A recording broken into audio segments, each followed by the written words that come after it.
Viewers, എല്ലാവർക്കും ദിജോസ് വേൾഡിന്റെ പുതിയൊരു വീഡിയോയിലേക്ക് സ്വാഗതം. ഇന്നത്തെ വീഡിയോയിലാണ് സംസാരിക്കാനായിട്ട് പോകുന്നത് നമുക്ക് പീരിയഡ്സ് ആകാൻ പോകുന്നതിന്റെ ലക്ഷണത്തിനെ പറ്റിയിട്ടാണ്. ഒരുപാട് പേര് നമ്മുടെ കമന്റ് സെക്ഷനിൽ വന്ന് ചോദിക്കാറുണ്ട്, ചേച്ചി ഇന്ന ലക്ഷണം പറഞ്ഞിട്ട് ഇത് പീരിയഡ്സ് ആവാനാണോ, ഇത് പ്രഗ്നൻസി ആവാനാണോ എന്ന് മനസ്സിലാകുന്നില്ല, പീരിയഡ്സ് ആണോ പ്രഗ്നൻസി ആണോ ആവാനായിട്ടുള്ളതെന്ന് ചേച്ചി ഒന്ന് പറയുമോ എന്ന് ചോദിച്ചിട്ട് ഒരുപാട് പേര് കമന്റ്സിൽ വന്ന് പറയാറുണ്ട്. അപ്പൊ അങ്ങനെയുള്ളവർക്ക് വേണ്ടിയിട്ടാണ്, പീരിയഡ്സ് ആണോ പ്രഗ്നൻസി ആണോ എന്ന് ആലോചിച്ചിട്ട് വിഷമിച്ചിരിക്കുന്നവർക്ക് വേണ്ടിയിട്ട് എന്നാ പിന്നെ പീരിയഡ്സിന്റെ കുറച്ച് ലക്ഷണങ്ങൾ പറയാമെന്ന് വിചാരിച്ചിട്ടുള്ളതാണ് കേട്ടോ ഇന്നത്തെ വീഡിയോ. അപ്പൊ നിങ്ങൾ വീഡിയോ ഫുൾ ആയിട്ട് കാണാം കേട്ടോ. അപ്പൊ നമുക്ക് വീഡിയോ സ്റ്റാർട്ട് ചെയ്യാം. വീഡിയോ സ്റ്റാർട്ട് ചെയ്യുന്നതിന് മുൻപായിട്ട് ഇമ്പോർട്ടന്റ് ആയിട്ടുള്ള ഒരു ഇൻഫർമേഷൻ പാസ് ചെയ്യാം. നമ്മുടെ ചാനലിൽ ടെലഗ്രാം അക്കൗണ്ട് ക്രിയേറ്റ് ചെയ്തിട്ടുണ്ട്. നമ്മുടെ ചാനലിൽ ജോയിൻ ബട്ടൺ ഇനേബിൾ ചെയ്ത് മെമ്പർഷിപ്പ് എടുക്കുന്നവർക്ക് വേണ്ടിയിട്ടാണ് ടെലഗ്രാം അക്കൗണ്ട് ക്രിയേറ്റ് ചെയ്തിട്ടുള്ളത്. ചാനൽ കയറി നോക്കി യൂട്യൂബിൽ ഡിജോസ് വേൾഡ് എന്ന് പറഞ്ഞിട്ട് സെർച്ച് ചെയ്തതിന് ശേഷം ചാനലിന്റെ ഐക്കൺ വരും. അതിൽ സബ്സ്ക്രൈബ് ബട്ടന് തൊട്ടപ്പുറത്തായിട്ട് ജോയിൻ ബട്ടൺ, ഒരു സ്റ്റാർ പോലുള്ള ഒരു ബട്ടൺ ഇനേബിൾ ആക്കി ഇട്ടിട്ടുണ്ട്. അതിൽ നിങ്ങൾക്ക് മെമ്പർഷിപ്പ് എടുക്കുന്നവർക്ക് വേണ്ടിയിട്ട് ടെലഗ്രാം അക്കൗണ്ട് ക്രിയേറ്റ് ചെയ്തിട്ടുണ്ട് കേട്ടോ. 159 രൂപയ്ക്കും 89 രൂപയ്ക്കും മെമ്പർഷിപ്പ് എടുക്കുന്നവർക്ക് വേണ്ടിയിട്ട് മാത്രമാണ് ടെലഗ്രാം അക്കൗണ്ടിന്റെ ബെനിഫിറ്റ്സ് കൊടുക്കുന്നത്. ഇതിൽ നമ്മൾ മെമ്പർഷിപ്പ് എടുക്കുമ്പോൾ കിട്ടുന്ന ബെനിഫിറ്റ്സ് എന്താണെന്ന് വെച്ച് കഴിഞ്ഞാൽ പ്രോംപ്റ്റ് ആയിട്ടുള്ള റിപ്ലൈ, അതായത് കമന്റ്സ് ഇടുമ്പോൾ തന്നെ വാട്സാപ്പ് പോലെ നമുക്ക് നോട്ടിഫിക്കേഷൻ വരുവാണല്ലോ, അപ്പോൾ പ്രോംപ്റ്റ് ആയിട്ടുള്ള റിപ്ലൈ ഉണ്ടാകും. അതുപോലെ തന്നെ നിങ്ങൾക്ക് എന്തെങ്കിലും റിപ്പോർട്ട്സോ വോയിസ് കോളോ അങ്ങനെ എന്തെങ്കിലും ചെയ്യണമെന്നുണ്ടെങ്കിൽ അതിനായിട്ടുള്ള ഒരു ബെനിഫിറ്റ് ഉണ്ടാകും. അതുപോലെ തന്നെ ജനുവരി മുതൽ നമ്മളൊരു പ്രോഗ്രാം സ്റ്റാർട്ട് ചെയ്യുന്നുണ്ട്. അതായത് നിങ്ങളിപ്പോൾ എക്സസൈസ് ചെയ്യുന്നില്ലെങ്കിൽ ഓവുലേഷൻ ടൈം ആണോ, ഇതൊക്കെ ഒന്ന് ഹെൽപ്പ് ചെയ്ത് തന്നിട്ട് എക്സസൈസ് ചെയ്യാൻ വേണ്ടിയിട്ട് നിങ്ങൾക്കൊരു സപ്പോർട്ട് കൊടുക്കുക, എന്തെല്ലാം എക്സസൈസ് ചെയ്യണമെന്നുള്ള കാര്യങ്ങൾ പറഞ്ഞു തരിക, എന്തെല്ലാം ഫുഡ് ഐറ്റംസ് ആഫ്റ്റർ ഓവുലേഷനും ബിഫോർ ഓവുലേഷനും എടുക്കണമെന്നുള്ള ഇമ്പോർട്ടന്റ് ആയിട്ടുള്ള ഇൻഫർമേഷൻ പറഞ്ഞു തരിക. ഇങ്ങനെയുള്ള കാര്യങ്ങളൊക്കെ നമ്മുടെ ചാനലിൽ കോൺസെൻട്രേറ്റ് ചെയ്യുന്നുണ്ട്. അപ്പൊ ആ ഒരു ബെനിഫിറ്റ് നിങ്ങൾക്ക് വേണമെങ്കിൽ ടെലഗ്രാം അക്കൗണ്ടിന്റെ മെമ്പർഷിപ്പ് നിങ്ങൾക്ക് എടുക്കാവുന്നതാണ്. മെമ്പർഷിപ്പ് എടുത്തതിന് ശേഷം വീണ്ടും നിങ്ങൾ ചാനലിൽ കയറിയിട്ട് പോസ്റ്റ് എന്ന് പറഞ്ഞൊരു ഓപ്ഷൻ ഉണ്ടാകും. അതിൽ ക്ലിക്ക് ചെയ്തിട്ട് മെമ്പേഴ്സ് ഓൺലി ആയിട്ടുള്ള പോസ്റ്റ് നിങ്ങൾക്ക് കാണാനായിട്ട് സാധിക്കും. അതിൽ നോക്കി നിങ്ങൾക്ക് അവൈലബിൾ ആക്കാവുന്നതാണ്. ഡയറക്റ്റ് ടെലഗ്രാം ലിങ്കിലോട്ട് നിങ്ങൾക്ക് വരാനായിട്ട് സാധിക്കും കേട്ടോ. അപ്പൊ നമുക്ക് വീഡിയോ സ്റ്റാർട്ട് ചെയ്യാം.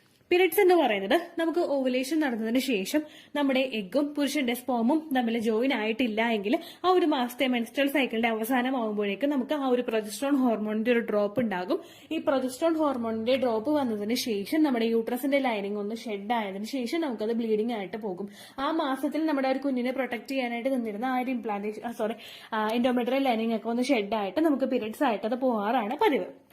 ഈ പീരിയഡ്സ് ആവുന്ന സമയത്ത് ഒരുപാട് സ്ത്രീകൾക്ക് ഒരുപാട് ലക്ഷണങ്ങളുണ്ട്. ചിലർക്ക് ഒരുപാട് ലക്ഷണങ്ങൾ, ഭയങ്കര വേഴ്സ് ആയിട്ടായിരിക്കും ലക്ഷണങ്ങൾ ഉണ്ടാകുന്നത്. എന്നാൽ മറ്റു ചിലർക്ക് എന്ന് പറയുന്നത് പ്രഗ്നൻസിയുടേതായിട്ടുള്ള ലക്ഷണങ്ങളൊക്കെ വളരെയധികം കുറവായിരിക്കും. എന്നാൽ ചില സ്ത്രീകളിൽ ഉണ്ടാകുന്ന ഒരു ബുദ്ധിമുട്ടെന്ന് പറയുന്നത് അവർക്ക് പ്രീ മെൻസ്ട്രൽ സിംറ്റംസ് എന്ന് പറയുന്ന ഒരു കൂട്ടം ലക്ഷണങ്ങൾ ഉണ്ടാകും. നമുക്ക് പീരിയഡ്സ് ആകാൻ തുടങ്ങുന്നതിന് ഒരാഴ്ച മുമ്പോ അല്ലെങ്കിൽ 3 ദിവസം മുമ്പോ ഒക്കെ കണ്ടുവരുന്നതാണ് pre menstrual symptoms. Unfortunately period സിംറ്റംസും പ്രഗ്നൻസി സിംറ്റംസും ഒക്കെ ഓൾമോസ്റ്റ് സെയിം ആണ്. അതുകൊണ്ട് തന്നെ എല്ലാവരും ഭയങ്കരധികം കൺഫ്യൂസ്ഡ് ആണ്. ഓവുലേഷൻ കഴിഞ്ഞതിന് ശേഷം ഇംപ്ലാന്റേഷൻ ടൈമിൽ ആ വെയിറ്റ് ചെയ്തിരിക്കുന്ന സമയത്ത് ഉണ്ടാകുന്ന ലക്ഷണങ്ങൾ പീരിയഡ്സ് ആകാനാണോ പ്രഗ്നൻസി ആകാനാണോ എന്ന് തിരിച്ചറിയാൻ പറ്റാതെ വരുന്ന സമയത്ത് എല്ലാവരും ഒരുപാട് കൺഫ്യൂസ്ഡ് ആണ്. അപ്പൊ നമുക്ക് കോമൺ ആയിട്ടുണ്ടാകുന്ന എല്ലാവരിലും തന്നെ ഒരുവിധം എല്ലാവരിലും തന്നെ ഉണ്ടാകുന്ന കോമൺ ആയിട്ട് വരുന്ന പീരിയഡ്സിന്റെ ലക്ഷണങ്ങൾ എന്തൊക്കെയാണെന്ന് നമുക്ക് നോക്കാം. ആദ്യത്തെ ലക്ഷണം എന്ന് പറയുന്നത് നമുക്ക് വയറുവേദനയാണ്. നമുക്ക് വയറിന്റെ ആ ഒരു പൊക്കിളിന്റെ താഴെയുള്ള ഭാഗത്തായിരിക്കും നമുക്ക് ഒരു വേദന ഉണ്ടാകുന്നത്. പൊക്കിളിന്റെയും ആ ഒരു നാഭിയുടെ സ്റ്റാർട്ടിങ്ങും തുടങ്ങുന്ന ആ ഒരു ഭാഗത്തായിട്ടായിരിക്കും, അതിനിടയിലുള്ള ഭാഗത്തായിട്ടായിരിക്കും നമുക്ക് ഈ ഒരു ക്രാംസ് ഫീൽ ചെയ്യുന്നത് കേട്ടോ. ഈ ഒരു ക്രാംസ് നമുക്ക് ലോവർ അബ്ഡോമൻ ഭാഗത്തോ അല്ലെങ്കിൽ ഒരു ക്രാംസ് നമുക്ക് വരുന്നത് ബാക്ക് സൈഡിലോ ആയിരിക്കും. നടുവേദനയായിട്ടോ അടിവേർ വേദനയായിട്ടോ നമുക്ക് ഈ ബ്ലീഡിങ് സ്റ്റാർട്ട് ചെയ്യാം. എന്നാൽ പ്രഗ്നൻസിയുടെ ബ്ലീഡിങ്ങുമായിട്ട് നമുക്ക് ഡിഫറൻഷിയേറ്റ് ചെയ്യാനായിട്ട് പീരിയഡ്സിന്റെ ബ്ലീഡിങ്ങിനെ സാധിക്കും. കാരണം എന്താണെന്ന് വെച്ച് കഴിഞ്ഞാൽ പീരിയഡ്സിന്റെ ആ ഒരു പെയിൻ നമുക്ക് വന്ന് തുടങ്ങി കഴിഞ്ഞു കഴിഞ്ഞാൽ ഒരു 2-3 ദിവസത്തിനകം നമുക്ക് എന്തായാലും ബ്ലീഡിംഗ് അവിടെ സ്റ്റാർട്ട് ചെയ്യും.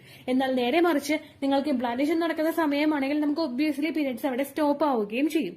ഇനി ആ ഒരു സമയത്ത് നിങ്ങൾക്ക് ഇടയ്ക്ക് സ്പോട്ടിങ്ങോ അല്ലെങ്കിൽ മൈൽഡ് ആയിട്ടുള്ള ബ്ലീഡിങ്ങോ ഉണ്ടായി കഴിഞ്ഞു കഴിഞ്ഞാൽ അതിന് ഇംപ്ലാന്റേഷൻ ബ്ലീഡിങ്ങുമായിട്ട് നമ്മൾ ഡിഫറൻഷിയേറ്റ്, പീരിയഡ്സിന്റെ ബ്ലീഡിങ്ങുമായിട്ട് നമ്മൾ ഡിഫറൻഷിയേറ്റ് ചെയ്യുന്നത് എങ്ങനെയാണെന്ന് വെച്ച് കഴിഞ്ഞാൽ ആ ഒരു ബ്ലീഡിങ് കഴിഞ്ഞിട്ട് നിങ്ങൾക്ക് ലക്ഷണങ്ങൾ വരുന്നുണ്ടോ എന്ന് നോക്കുക. ആ ബ്ലീഡിങ് കഴിഞ്ഞിട്ട് നിങ്ങൾക്ക് അവിടെ ലക്ഷണങ്ങൾ സ്റ്റോപ്പ് ആയിട്ടുള്ളൂവെങ്കിൽ അതിനർത്ഥം നിങ്ങൾക്ക് വന്നത് പീരിയഡ്സ് ആണ്. എന്നാൽ അതിന് ശേഷവും നമുക്ക് ലക്ഷണങ്ങൾ വരുന്നുണ്ട്, വളരെ കുറച്ച് മാത്രമേ ബ്ലീഡിങ് ഉണ്ടായിട്ടുള്ളൂ അല്ലെങ്കിൽ ഒരു ദിവസം മാത്രമേ നമുക്ക് ബ്ലീഡിങ് ഉണ്ടായിട്ടുള്ളൂ എങ്കിൽ ചിലപ്പോൾ അത് ഇംപ്ലാന്റേഷൻ ബ്ലീഡിങ്ങിന്റെയും ലക്ഷണമാകാം. പിന്നെ ഒരു കാര്യങ്ങളോട് നിങ്ങൾ ശ്രദ്ധിക്കണം, PCOD ഉള്ളവർക്കും തൈറോയ്ഡ് ഉള്ളവർക്കും അമിതമായിട്ടുള്ള വണ്ണമുള്ളവർക്കും ഇടയ്ക്കിടയ്ക്ക് ബ്ലീഡിംഗ് ഉണ്ടാവുന്നത് നോർമലാണ്. ആ ഒരു കണ്ടീഷനിൽ നിങ്ങൾ ഇല്ല എന്ന് നിങ്ങൾ ഉറപ്പുവരുത്തണം. അതുപോലെ തന്നെ അനീമിക് ആയിട്ടുള്ളവർക്കും പീരിയഡ്സിന്റെ ബ്ലീഡിംഗ് കുറവായിരിക്കും. ആ ഒരു കണ്ടീഷനിലൊന്നും നിങ്ങളില്ല, നിങ്ങൾക്ക് നോർമലായിട്ട് ബ്ലീഡിംഗ് പോകുന്നവർക്ക് പെട്ടെന്നാണ് അങ്ങനെ ഒരു കുറവ് സംഭവിച്ചതെങ്കിൽ നിങ്ങൾ ശരീരം ഒന്ന് ശ്രദ്ധിക്കുക കേട്ടോ.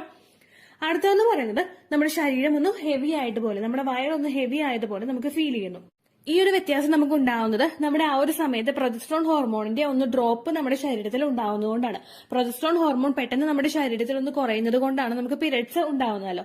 അപ്പൊ അതുകൊണ്ടിട്ടാണ് നമുക്കൊരു ബ്ലോട്ടിംഗ് സെൻസേഷൻ അവിടെ ഫീൽ ചെയ്യുന്നത്. എന്നാൽ ഈ ബ്ലോട്ടിംഗ് സെൻസേഷൻ ഉണ്ടായിട്ട് നിങ്ങൾക്ക് ബ്ലീഡിംഗ് വന്നു കഴിഞ്ഞാൽ ഞാൻ നേരത്തെ പറഞ്ഞതുപോലെ അതിന് ശേഷവും ബ്ലീഡിങ്ങിന് ശേഷവും നിങ്ങൾക്ക് ഈ ബ്ലോട്ടിംഗ് ഫീൽ ചെയ്യുന്നുണ്ടോ എന്ന് നോക്കുക. ഉണ്ടെങ്കിൽ നിങ്ങൾ ഉറപ്പായിട്ടും പ്രഗ്നൻസി ടെസ്റ്റ് ചെയ്ത് നോക്കാം കേട്ടോ. അടുത്തൊരു ലക്ഷണം എന്ന് പറയുന്നത് നമുക്ക് മുഖത്ത് പിമ്പിൾസ് വരിക എന്നുള്ളതാണ്. ഹോർമോൺ ചേഞ്ചസ് കൊണ്ടാണ് നമ്മുടെ ശരീരത്തിൽ നമ്മുടെ മുഖത്തൊക്കെ പിമ്പിൾസ് വരുന്നത് കേട്ടോ. ഈ പിമ്പിൾസ് നമുക്ക് ഉണ്ടാകുന്നത് പ്രഗ്നൻസിയുടെ സമയത്തും അതുപോലെ തന്നെ പീരിയഡ്സിന്റെ സമയത്തും നമുക്ക് പിമ്പിൾസ് ഉണ്ടാകും. അപ്പോൾ ഒരു മുഖക്കുരു നമുക്ക് മുഖത്ത് കണ്ടു കഴിഞ്ഞാൽ അത് പ്രഗ്നൻസിയുടെ ആണോ പീരിയഡ്സിന്റെ ആണോ എന്ന് നമുക്ക് തുടക്കത്തിൽ ഒന്ന് ഡിഫറൻഷിയേറ്റ് ചെയ്യാനായിട്ട് സാധിക്കില്ല. അതിന് നമ്മുടെ പീരിയഡ്സ് മിസ്സാകണം. അതുപോലെ തന്നെ ഞാൻ ഈ പറഞ്ഞതുപോലെ തുടക്കത്തിൽ 2 കാര്യങ്ങളിലും പറഞ്ഞതുപോലെ നിങ്ങൾക്ക് ബ്ലീഡിംഗ് എത്രത്തോളം വരുന്നുണ്ടോ എന്നും അതുപോലെ തന്നെ ബ്ലീഡിംഗ് കഴിയുന്നതിന് ശേഷവും പ്രഗ്നൻസി ലക്ഷണങ്ങൾ ഉണ്ടോ എന്നും കൂടി നമ്മൾ നോക്കണം. അടുത്തൊരു ലക്ഷണം എന്ന് പറയുന്നത് നമ്മുടെ ബ്രസ്റ്റ് ആണ്. നമ്മുടെ ബ്രസ്റ്റ് ആ ഒരു ഹോർമോൺ ചേഞ്ചസിന്റെ ഭാഗമായിട്ട് നമ്മുടെ റീപ്രൊഡക്റ്റീവ് സിസ്റ്റത്തിൽ പെട്ട ഒരു ഭാഗമാണ് നമ്മുടെ ബ്രസ്റ്റും. അതുകൊണ്ട് തന്നെ ആ ഒരു ചേഞ്ചസ് നമ്മുടെ ബ്രസ്റ്റിലും ഫീൽ ചെയ്യുന്നു. ചിലവർക്കൊക്കെ പീരിയഡ്സ് ആവുന്ന സമയത്ത് ബ്രസ്റ്റ് തൊടുമ്പോൾ തന്നെ അമിതമായിട്ടുള്ള വേദന ഉണ്ടാകും. ആ ഒരു ബ്ലീഡിങ് തുടങ്ങി കഴിയുമ്പോൾ ഒരു സെക്കൻഡ് ഡേ ഒക്കെ ആകുമ്പോഴേക്കും നമുക്ക് ഗ്രാജുവലി ആ ഒരു പെയിൻ കുറഞ്ഞു വരികയാണ് ചെയ്യുന്നത്. അപ്പൊ നിങ്ങൾക്ക് അതിന് ശേഷം പീരിയഡ്സിന്റെ ബ്ലീഡിങ് വന്നതിന് ശേഷവും ആ ഒരു പെയിൻ കുറയുന്നുണ്ടോ എന്ന് നിങ്ങൾ നോക്കണം കേട്ടോ. അടുത്തൊരു സെൻസേഷൻ എന്ന് പറയുന്നത് നമ്മൾ ഭയങ്കര ടയേർഡായിട്ട് നിൽക്കുക, അതുപോലെ തന്നെ നമുക്ക് മൂഡ് സ്വിങ്സ് അനുഭവപ്പെടുക. നമ്മളിൽ ഉണ്ടാകുന്ന ഹോർമോൺസിന്റെ അത്രയും നേരം വരെ പീക്കിൽ നിന്നിരുന്നിരുന്ന പ്രൊജസ്ട്രോൺ ഹോർമോൺ ഒന്നും കൂടി കുറയുന്ന ആ ഒരു സിറ്റുവേഷനിലാണ് നമുക്ക് ഈ 2 വ്യത്യാസങ്ങളും നമ്മുടെ ആ ഒരു മൂഡിൽ ഫീൽ ചെയ്യാനായിട്ട് സാധിക്കുന്നത്. നമ്മൾ ഒരുപാട് ടയേർഡ് ആവുന്നത് പോലെ തോന്നുന്നു. ടയേർഡ് ആ ഒരു ഫീലിംഗ് എന്ന് പറയുന്നത് നമുക്ക് ഒന്നും ചെയ്യാനായിട്ട് താല്പര്യം ഇല്ലാത്തത് പോലെയുള്ള ഒരു ഫീലിംഗ്സ് ആണ് നമുക്ക് അവിടെ വന്നുകൊണ്ടിരിക്കുന്നത്. അതുപോലെ തന്നെ ചിലരിൽ ഉണ്ടാകുന്ന ഒരു വ്യത്യാസമാണ് മൂഡ് സ്വിങ്സ്. നമുക്ക് പെട്ടെന്ന് ദേഷ്യം അനുഭവപ്പെടുക. ഈ ഒരു സെൻസേഷൻ ഒക്കെ പലർക്കും ഉണ്ടാകുന്നത് ഒരു ഹോർമോൺ ഫ്ലക്ച്വേഷൻ കൊണ്ടാണ്. അതുപോലെ തന്നെ പ്രിമെൻസ്ട്രൽ സിംറ്റംസ് ഉള്ളവർക്കും PCOD ഉള്ളവർക്കും അത്തരത്തിലുള്ള ഹോർമോൺ ചേഞ്ചസ് അവരുടെ ശരീരത്തിൽ തുടർച്ചയായിട്ട് ഇങ്ങനെ വന്നുകൊണ്ടിരിക്കും. അപ്പൊ അതുകൊണ്ട് നമുക്ക് ഇപ്പൊ ഞാൻ ഇത്രയും ലക്ഷണങ്ങൾ നിങ്ങളോട് പറഞ്ഞ സ്ഥിതിക്ക് നിങ്ങൾ എല്ലാവരും കമന്റ്സിൽ ചോദിക്കുന്ന ഒരു കാര്യമായിരിക്കും, ഇതെല്ലാം തന്നെയല്ലേ പ്രഗ്നൻസിയുടെ സമയത്ത് ഉണ്ടാകുന്നത്, അപ്പൊ എങ്ങനെ ഇത് വേർതിരിച്ചറിയും എന്നുള്ളത്.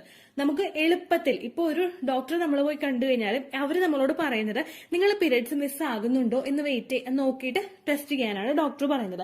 കാരണം എന്താണെന്ന് വെച്ച് കഴിഞ്ഞാൽ നമുക്ക് വളരെ ഏർലി സ്റ്റേജിലൊക്കെ നമുക്ക് ഒരു സ്കാനിങ്ങിലൂടെ ഈ പ്രഗ്നൻസി ഡിറ്റക്ട് ചെയ്യാനായിട്ട് സാധിക്കില്ല. അതുപോലെ തന്നെ ബ്ലഡ് ടെസ്റ്റ് ചെയ്യുന്ന സമയത്തും ആ ഒരു HCG ഹോർമോണിന്റെ അളവ് നമ്മുടെ ശരീരത്തിലോട്ട് എത്തണം. അതുകൊണ്ട് തന്നെ ഒട്ടുമിക്ക ഡോക്ടേഴ്സും IUIക്ക് മുമ്പായിട്ട്, IUIയുടെ കാറ്റഗറിയിൽ ഞാൻ പഠിച്ചിട്ടില്ല കേട്ടോ, IUIയുടെ ആണെങ്കിൽ 14th ഡേ അവർ ടെസ്റ്റ് ചെയ്ത് നോക്കാനായിട്ട് പറയും. എന്നാൽ നേരെ മറിച്ച് ബാക്കി പല ഡോക്ടേഴ്സും നമ്മളോട് പറയുന്നത് പീരിയഡ്സ് മിസ്സായിട്ട് ഒരു 2 ദിവസമൊക്കെ കഴിഞ്ഞിട്ട് നിങ്ങൾ പ്രഗ്നൻസി ടെസ്റ്റ് ചെയ്ത് കഴിഞ്ഞാൽ കൃത്യമായിട്ട് അറിയാം എന്നുള്ളതിനെ പറ്റിയിട്ടാണ്. ഇപ്പോ നിങ്ങൾക്കുണ്ടാകുന്നത് ഇംപ്ലാന്റേഷൻ ബ്ലീഡിംഗ് ആണെങ്കിൽ, ഇംപ്ലാന്റേഷൻ ബ്ലീഡിംഗ് നമുക്ക് നോർമലി ഉണ്ടാവുന്നത് ഓവുലേഷൻ കഴിഞ്ഞിട്ട് 6 to 12 ഡേയ്സിനകത്താണ്. ഈ 6 to 12 ഡേയ്സ് അങ്ങോട്ടും ഇങ്ങോട്ടും നമ്മളൊന്ന് നീങ്ങിക്കഴിഞ്ഞാൽ നമുക്ക് അതിനൊന്നും പറയാനായിട്ട് സാധിക്കില്ല. കാരണം ഓവുലേഷൻ വൈകി ഉണ്ടായവർക്ക് നമ്മൾ കാൽക്കുലേറ്റ് ചെയ്ത് വെച്ചിട്ടുള്ള ആ 6 to 12 ഡേയ്സിനകത്തായിരിക്കില്ല ഇംപ്ലാന്റേഷൻ അവിടെ ഉണ്ടാവുന്നത്. അപ്പൊ അങ്ങനെ വരുന്ന സമയത്തും ഇനി അതല്ലെങ്കിൽ ഇംപ്ലാന്റേഷൻ കഴിഞ്ഞതിന് ശേഷം നമ്മുടെ പ്രഗ്നൻസി സക്സസ്ഫുൾ ആയതിനു ശേഷവും ചില സ്ത്രീകളിൽ ബ്ലീഡിംഗ് ഉണ്ടാവാറുണ്ട്, അല്ലെങ്കിൽ ഒരു സ്പോട്ടിംഗ് ഉണ്ടാവാറുണ്ട്. ഈ ഒരു സ്പോട്ടിംഗ് അല്ലെങ്കിൽ ഒരു ബ്ലീഡിംഗ് ഉണ്ടാവുന്നത് അവരുടെ ശരീരത്തിലെ ആ പ്രഗ്നൻസി സക്സസ്ഫുൾ ആയിട്ട് മുൻപോട്ട് കൊണ്ടുപോകേണ്ടതായിട്ടുള്ള പ്രൊജസ്ട്രോൺ ഹോർമോണിന്റെ ഒരു ഡെഫിഷ്യൻസി വരുമ്പോഴാണ്. ഈ ഒരു ഡെഫിഷ്യൻസി നിങ്ങളുടെ ശരീരത്തിൽ ഉണ്ടെങ്കിലും ഇത്തരത്തിലുള്ള സ്പോട്ടിങ്ങോ അല്ലെങ്കിൽ ബ്ലീഡിങ്ങോ നിങ്ങൾക്ക് ഉണ്ടാകാം. എന്നാൽ എപ്പോഴും നിങ്ങൾ മനസ്സിൽ ചിന്തിക്കേണ്ട ഒരു കാര്യം എന്താണെന്ന് വെച്ച് കഴിഞ്ഞാൽ ഈ സ്പോട്ടിങ്ങും ബ്ലീഡിങ്ങും നമുക്കിപ്പോൾ മെൻസ്ട്രേഷൻ പോലും നമുക്ക് ഒരു ബ്ലീഡിംഗ് വന്നതിന് ശേഷവും നമുക്ക് പ്രഗ്നൻസിയുടേതായിട്ടുള്ള ലക്ഷണങ്ങൾ വരുന്നുണ്ടോ എന്ന് നോക്കാം. ഈ ലക്ഷണങ്ങൾ നമുക്ക് വരുന്നത് മെൻസ്ട്രേഷൻ ആ ഒരു ബ്ലീഡിംഗ് കഴിഞ്ഞ് പിറ്റേ ദിവസങ്ങളിലായിരിക്കണം. അതല്ലാതെ നമ്മൾ കുറെ ദിവസങ്ങൾ അങ്ങോട്ട് കടന്നു പോയിട്ട് അടുത്തൊരു ഓവുലേഷൻ സമയത്ത് നമുക്ക് ഈ ലക്ഷണങ്ങൾ വന്നിട്ട് നിങ്ങൾ പ്രഗ്നന്റ് ആണോ എന്ന് ചോദിച്ചു കഴിഞ്ഞാൽ അതിന് നമുക്ക് പ്രഗ്നന്റ് അല്ല എന്ന് തന്നെ കൺക്ലൂഡ് ചെയ്യേണ്ടതായിട്ട് വരും. കാരണം ചില സ്ത്രീകളിൽ ഈ ലക്ഷണങ്ങൾ ഓവുലേഷൻ നടക്കുന്ന സമയത്തും അനുഭവപ്പെടാറുണ്ട്. അപ്പോൾ ആ കാര്യങ്ങളും കൂടി നിങ്ങൾ ശ്രദ്ധിക്കുക. കൂടുതലായിട്ട് നിങ്ങൾ ആലോചിച്ച് കൺഫ്യൂസ്ഡ് ആകാതെ നിങ്ങൾക്ക് ഇത്ര ലക്ഷണങ്ങൾ വരുന്നുണ്ടെങ്കിൽ, ബ്ലീഡിംഗ് സ്റ്റാർട്ട് ചെയ്തിട്ടുണ്ടെങ്കിൽ കൂടി തന്നെയും ആ ബ്ലീഡിംഗ് കഴിഞ്ഞതിന് ശേഷവും അതിനടുത്ത ദിവസങ്ങളിൽ നിങ്ങൾക്ക് ആ ഒരു സിംറ്റംസ് ഉണ്ടോ എന്ന് നോക്കുക. ഒരുപാട് പേര് നമ്മുടെ ചാനലിൽ പറഞ്ഞിട്ടുണ്ട്, ചേച്ചി മൈൽഡ് ആയിട്ടുള്ള ഒരു ബ്ലീഡിംഗ് വന്നതിന് ശേഷം പ്രഗ്നൻസി ടെസ്റ്റ് ചെയ്ത് നോക്കുമ്പോൾ പോസിറ്റീവ് ആയി എന്ന് പറയുന്ന ഒരുപാട് പേരുണ്ട്. ഇംപ്ലാന്റേഷൻ ബ്ലീഡിംഗ് കുറച്ചൊന്ന് ഹെവി ആയി പോയിട്ടും പ്രഗ്നന്റ് ആയി എന്ന് പറയുന്ന ഒരുപാട് പേരുണ്ട്. അതുകൊണ്ടാണ് ഇത്തരത്തിലുള്ള കാര്യങ്ങൾ പറയുന്നത് കേട്ടോ. ഇത്രയേ ഉള്ളൂ വീഡിയോ. യൂസ്ഫുൾ ആയി കാണുമെന്ന് വിശ്വസിക്കുന്നു. യൂസ്ഫുൾ ആവുന്നുണ്ടെങ്കിൽ ലൈക്ക് ചെയ്യുക, ഫ്രണ്ട്സിനൊക്കെ ഷെയർ ചെയ്ത് കൊടുക്കുക കേട്ടോ. എന്തെങ്കിലും സംശയം ഉണ്ടെങ്കിൽ നിങ്ങൾ കമന്റ്സിൽ ചോദിക്കുക. പണ്ടത്തെ വീഡിയോയ്ക്ക് കമന്റ്സ് ഇടുന്നവർക്ക് റിപ്ലൈ ലഭിക്കുന്നില്ലെങ്കിൽ ലേറ്റസ്റ്റ് ആയിട്ട് ഞാൻ ഏത് വീഡിയോ ആണോ അപ്ലോഡ് ചെയ്യുന്നത് അതിന് താഴെ കമന്റ് ഒന്ന് കോപ്പി പേസ്റ്റ് ചെയ്യാനായിട്ട് ശ്രദ്ധിക്കുക കേട്ടോ. അതുപോലെ ഓവുലേഷൻ ഡേറ്റ് കാൽക്കുലേറ്റ് ചെയ്ത് തരാനായിട്ട് റിക്വസ്റ്റ് ചെയ്യുന്ന ആളുകൾ എത്രയാണോ സൈക്കിൾ ലെങ്ത് അത് മെൻഷൻ ചെയ്യാനായിട്ട് ശ്രദ്ധിക്കുക. സൈക്കിൾ ലെങ്ത് എന്നതുകൊണ്ട് ഉദ്ദേശിച്ചത് ഓരോ മാസവും എത്ര ദിവസം കൂടുമ്പോഴാണോ ബ്ലീഡിങ് വരുന്നത് അതാണ് സൈക്കിൾ ലെങ്ത്. കഴിഞ്ഞ മാസം ഒരു 8-ാം തീയതിയാണ് ബ്ലീഡിങ് ആയതെങ്കിൽ ഈ മാസം 6-ാം തീയതിയാണ് ബ്ലീഡിങ് ആയതെങ്കിൽ കഴിഞ്ഞ മാസം 8-ാം തീയതി മുതൽ ഈ മാസം 6-ാം തീയതി വരെ എത്ര ദിവസമുണ്ടോ അത് കാലണ്ടറിൽ എണ്ണി തിട്ടപ്പെടുന്നതാണ് നിങ്ങളുടെ സൈക്കിൾ ലെങ്ത്. സൈക്കിൾ ലെങ്ത് നമ്മൾ കൃത്യമായിട്ട് കാൽക്കുലേറ്റ് ചെയ്യുകയാണെങ്കിൽ ഓവുലേഷൻ ഡേറ്റ് എളുപ്പത്തിൽ കണ്ടുപിടിക്കാൻ വേണ്ടിയിട്ട് ഒരുപാട് ആപ്ലിക്കേഷൻസും ഒരുപാട് ഓൺലൈൻ ആയിട്ടുള്ള വെബ്സൈറ്റുകളും ഇന്ന് നമുക്ക് അവൈലബിൾ ആണ്. പ്ലേ സ്റ്റോറിൽ പോയിട്ട് ഓൺലൈൻ ഓവുലേഷൻ ട്രാക്കർ എന്ന് ടൈപ്പ് ചെയ്ത് കഴിഞ്ഞാൽ നിങ്ങൾക്ക് അതുമായിട്ട് ബന്ധപ്പെട്ടിട്ടുള്ള ആപ്ലിക്കേഷൻസ് കിട്ടും. അത് പറ്റുന്നില്ല എങ്കിൽ ഗൂഗിളിൽ പോയിട്ട് ഓൺലൈൻ ഓവുലേഷൻ കാൽക്കുലേറ്റർ എന്ന് ടൈപ്പ് ചെയ്ത് കഴിഞ്ഞാൽ അതുമായിട്ട് ബന്ധപ്പെട്ടിട്ടുള്ള വെബ്സൈറ്റുകൾ നിങ്ങൾക്ക് കിട്ടും. അതിൽ നിങ്ങളുടെ ലാസ്റ്റ് മന്തിലെ മെൻസ്ട്രേഷന്റെ ഡേറ്റും ഒപ്പം ഞാൻ ഈ പറഞ്ഞ രീതിക്ക് നിങ്ങൾ കാൽക്കുലേറ്റ് ചെയ്യുന്ന സൈക്കിൾ ലെങ്ത്തും എൻ്റർ ചെയ്ത് കൊടുക്കുകയാണെങ്കിൽ നിങ്ങൾക്ക് കൃത്യമായിട്ട് ഓവുലേഷൻ ഡേറ്റ് കണ്ടുപിടിക്കാനായിട്ട് സാധിക്കും. ഫെർട്ടൈൽ ടൈം പീരീഡും നിങ്ങൾക്ക് കിട്ടും. അതായത് എത്ര ദിവസം മുതൽ കോണ്ടാക്ട് ചെയ്ത് തുടങ്ങിക്കഴിഞ്ഞാൽ നിങ്ങൾ പ്രഗ്നന്റ് ആകും എന്നുള്ളൊരു ഡേറ്റും നിങ്ങൾക്ക് പ്രോപ്പർ ആയിട്ട് കിട്ടും കേട്ടോ.